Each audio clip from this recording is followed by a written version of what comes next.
எல்லாருக்கும் வணக்கம். நான் உங்கள் ஸ்ரீ. இந்த திருமண நாள் மற்றும் பிறந்த நாள் காணும் அனைவரும் எல்லா நலங்களும் எல்லா வளங்களும் பெற்று நீடூழி வாழ நான் இறைவனை பிரார்த்திக்கிறேன்.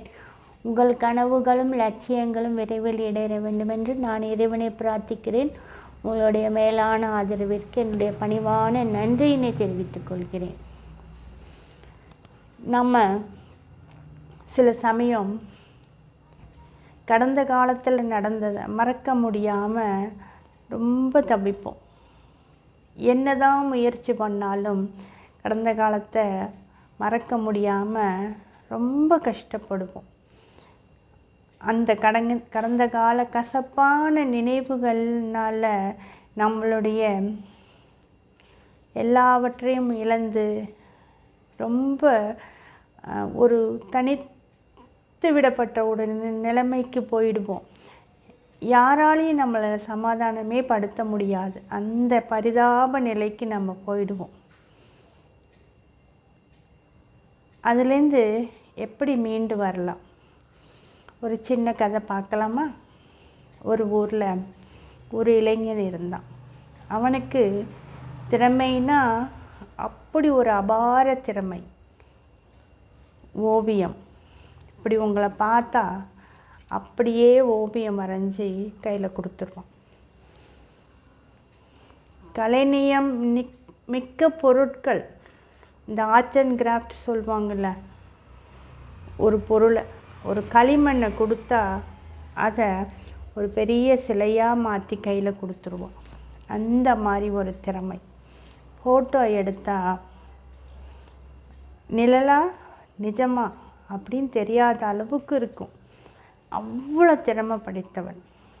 அந்த ஊரில் இருக்கவங்கெல்லாம் இவனுக்கு மிகப்பெரிய எதிர்காலம் இருக்குது, இவன் மிகச்சிறந்த கலைஞனாகி நம்ம ஊருக்கு பெருமை தேடி தருவான் அப்படின்னு நினச்சிருக்கும்போது அவனுடைய வாழ்க்கையில் மறக்க முடியாத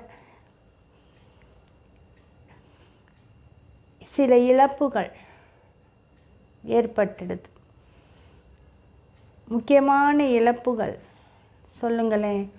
இழப்புகள் வந்தால் யாராலையாச்சும் பரவாயில்ல இழப்புகள் அப்படின்னு மனசை ஏற்றுக்கிட்டு நம்ம உடனே நார்மல் ஆகிடுவோமா? கொஞ்சம் மனதைரியம் இருக்கவங்க இதான் ரியாலிட்டி, இது ஃபேக்ட், இதை நம்ம அக்செப்ட் பண்ணிட்டு தான் ஆகணும் அப்படின்னு கொஞ்சம் மனதைரியம் இருக்கவங்க அதை அக்செப்ட் பண்ணிவிட்டு அதுலேருந்து கொஞ்சம் கொஞ்சமாக வெளியில் வருவாங்க. அதை அக்செப்ட் பண்ணிக்க முடியாதவங்களால் அதுலேருந்து வெளியில் வர முடியாது. சில சமயம் அவங்களே அந்த சமாதானம் அடைந்து அதுலேருந்து வெளியில் வந்தால் தான் முடியும். அந்த மாதிரி இவனுக்கு ஏற்பட்ட இழப்புகள்லேருந்து அவனால் மீண்டு வர முடியாமல் ரொம்ப தப்பிச்சு போயிடும். சரி, நம்ம ஓவியம் வரைந்து நம்மளுடைய நினைவுகளில் இந்த கொஞ்சம் மீண்டு வரலான்னு உட்காந்து ஓவியம் வரைகிறான். அவனால் கான்சென்ட்ரேட் பண்ணவே முடியல. கைவினை பொருட்கள் செய்கிறான், அதுவும் முடியல. ரொம்ப அவனோட திறமைகள்லாம் அவன்கிட்ட ஒன்றுமே இல்லாமல் போய் அவனோட மனம்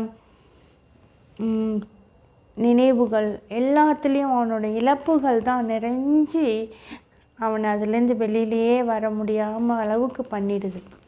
இப்படி இருக்கும்போது ஒரு நாள் வீட்டுக்கு வெளியில் என்னமோ சத்தம் கேட்குது. போய் வெளியில் பார்க்கும்போது ஒரு முதியவர் ஒரு மாடு வச்சுட்டு இருக்கிறாரு. அவர், தம்பி எனக்கு ஒரு உதவி செய்கிறியாப்பா? சொல்லுங்க ஐயா. இந்த மாட்டை கொஞ்சம் மேட்டுக்கு ஏற்றி கூட்டிகிட்டு போறியா? என்னால் கூட்டிகிட்டு போக முடியாது, இங்கே வெறும் காய்ந்த புட்களும் இதுதான் இருக்குது. கொஞ்சம் மேலே போனால் நல்ல பசுமையான புட்கள் இருக்குது, இதுக்கு நல்ல உணவு கிடைக்கும், தயவுசெய்து கூட்டிகிட்டு போறியா? அதனால் என்ன பெரியவரே, நான் கூட்டிகிட்டு போகிறேன் அப்படின்னு கூட்டிகிட்டு போகிறேன். கூட்டிகிட்டு போகும்போது கொஞ்சம் தூரம் கூட்டிகிட்டு போனோடனே அந்த மாடு தரன்னு அவனையும் இழுத்துட்டு திருப்பி காஞ்ச புல்கிட்டே நின்று சாப்பிடுது.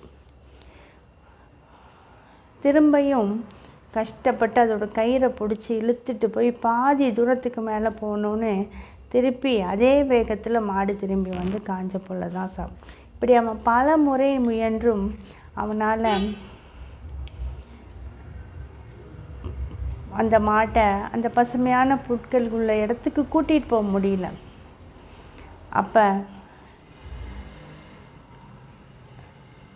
என்னால் முடியல அப்படின்னு சொல்கிறான். அப்போ அந்த முதியவர் சொல்கிறாரு, நீ வேணால் ஒரு வேலை செய் தம்பி, அந்த மாட்டுக்கிட்ட போய், நீ முட்டாள் மாடே, இங்கே ஏன் இப்படி காஞ்ச புல்லை சாப்பிட்ற, கொஞ்சம் மேலே போனீங்கன்னா நல்ல பசுமையான புல் இருக்குது, நல்லா சாப்பிடலாம்ல அப்படி சொல்லிப்பாரேன் அப்படின்னு. உனக்கு ஒரே ஷாக்கு. என்ன சொல்கிறீங்க, இது 5 அறிவு உள்ளது, இதுக்கு சொன்னால் புரியுமா?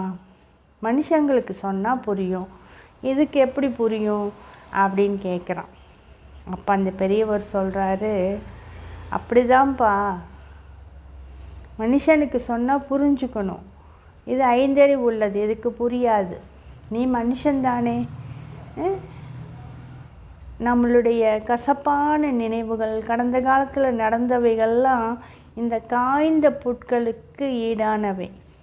அதுலேருந்து வெளியில் வந்து கொஞ்சம் மேலே போனோம்னா நமக்கு சிறப்பான எதிர்காலம் இருக்குது.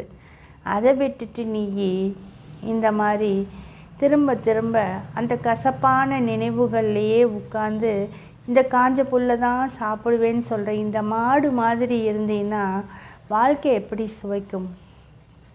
கடந்த காலத்தில் நடந்ததை எப்படி யாராலையும் மாற்ற முடியாது. அது நடந்தது தான். அதுலேருந்து வெளியில் வந்து கொஞ்சம் முன்னோக்கி போனோம்னா நமக்கு சிறப்பான வாழ்க்கை இருக்குது. இதை புரிஞ்சுக்கோ, உன்னோட திறமைகளையும் இதையும் வீணாக்காத அப்படின்னு சொல்கிறாரு. அப்படித்தானே நம்மளும் பிடிவாதம் பிடிச்சி அடத்துக்கு பழசே தான் நினச்சிட்டு இருப்போம். நான் வரமாட்டேன், எனக்கு அதுலேருந்து முடியல, எனக்கு மனசை விட்டு போக மாட்டேங்குது, எனக்கு மண்டைக்குள்ளாரையே இருக்குது அப்படின்னு அந்த காஞ்ச புல்லுக்கிட்டே தான் நின்றுட்டு இருப்போம். அஃப்கோர்ஸ் சில நினைவுகளை நம்ம மனசுலேருந்து நீக்க முடியாது. அந்த நினைவுகள் நம்மளுடைய இறுதி காலம் வரையும் அது நம்ம கூட தான் இருக்கும். அதுக்காக நான் மாறவே மாட்டேன், அதிலே தான் உழண்டுக்கிட்டே இருப்பேன் அப்படின்னு நினைக்காம கொஞ்சம் அதை விட்டு வெளியில் வந்து நமக்கான இன்னொரு வாழ்க்கை இருக்குது. நம்மை சுற்றி இருக்கிறவங்க, நம்மளை நம்பி இருக்கிறவங்களுக்காக நம்மளுடைய நினைவுகளை கொஞ்சம் மாற்றிக்கிட்டு முன்னேற பார்க்கணும். எனக்கு அந்த நினைவுகள் தான், அதுலேருந்து நான் வரமாட்டேன்னு காஞ்ச புல்லை தான் சாப்பிடுவேன்னு பிடிவாதம் பிடிக்கக்கூடாது. கொஞ்சம் முன்னேறி கொஞ்சம் மனத்தை தேத்திக்கிட்டு அந்த நினைவுகள்லேருந்து மீண்டு நம்ம வர முயற்சி செய்யணும். முயன்றால் முடியாதது எதுவும் இல்லை தானே, அதை மனசில் வச்சுக்கோங்க. இந்த கருத்து உங்களுக்கு பிடிச்சிருந்தா வீடியோவுக்கு ஒரு லைக் போடுங்க, உங்கள் ஃப்ரெண்ட்ஸ் அண்ட் ஃபேமிலிக்கு ஷேர் பண்ணுங்கள். எப்பயும் போல் எனக்கு சப்போர்ட் பண்ணுங்கள்.